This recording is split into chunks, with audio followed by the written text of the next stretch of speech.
Inimbestigahan kung magkaugnay ang dalawang pasaherong galing Canada na hinarang sa NAIA matapos mahulihan ng milyon-milyong pisong halaga ng shabu.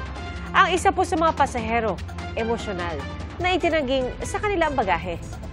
Saksi, si Marisol Abduraman.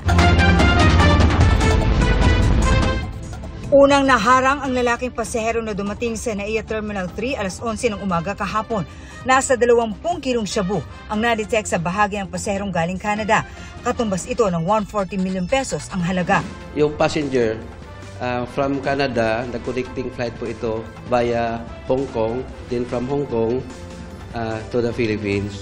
Nung pagdaan po ng luggage doon sa X-ray machine po ng airport, it was detected for suspicious indication. Nung meron hong indication doon sa X-ray machine, pinadaan natin yung ating K9 unit doon, sweeping. Umupo yung aso.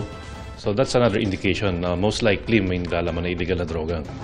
Alas 2 ng hapon naman nang dumating ang babaeng pasahero mula rin sa Canada. Nasamsam naman sa kanya ang bagahe may laman na 24.2 kilo ng shabu.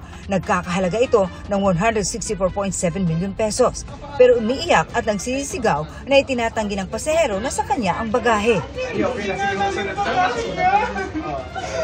Susuriin ng mga otoridad kung may ugnayan ang dalawa, lalo't pareho umano ang packaging ng mga illegal na droga. They both came from the same airlines, the same airport of origin, same port of destination. Could it be related? There is a possibility, ma'am. There is a possibility. And that is the angle that we are looking into. Pareho silang nanggaling sa Canada. Inimbestigahan natin ngayon kung anong relationship ng dalawa, kung saan po sila dumaan. Hindi pa masabi sa ngayon ng PDEA kung saan galing ang mga nasabat na droga at kung anong grupo ang nasa likod dito. Pero tiyak daw na hindi ito basta-basta. Hindi pa natin masasabi kung ito'y galing sa Golden Triangle, the volume. Mukhang may malaking involvement ng sindikato ito na malaki na. Sinampahan na ng reklamong paglabag sa Comprehensive Dangerous Drugs Act ang dalawang suspect. Para sa GMA Integrated News, Marisol Abduraman, ang inyong saksi. Mga kapuso, maging una sa saksi. Mag-subscribe sa GMA Integrated News sa YouTube para sa iba't ibang balita.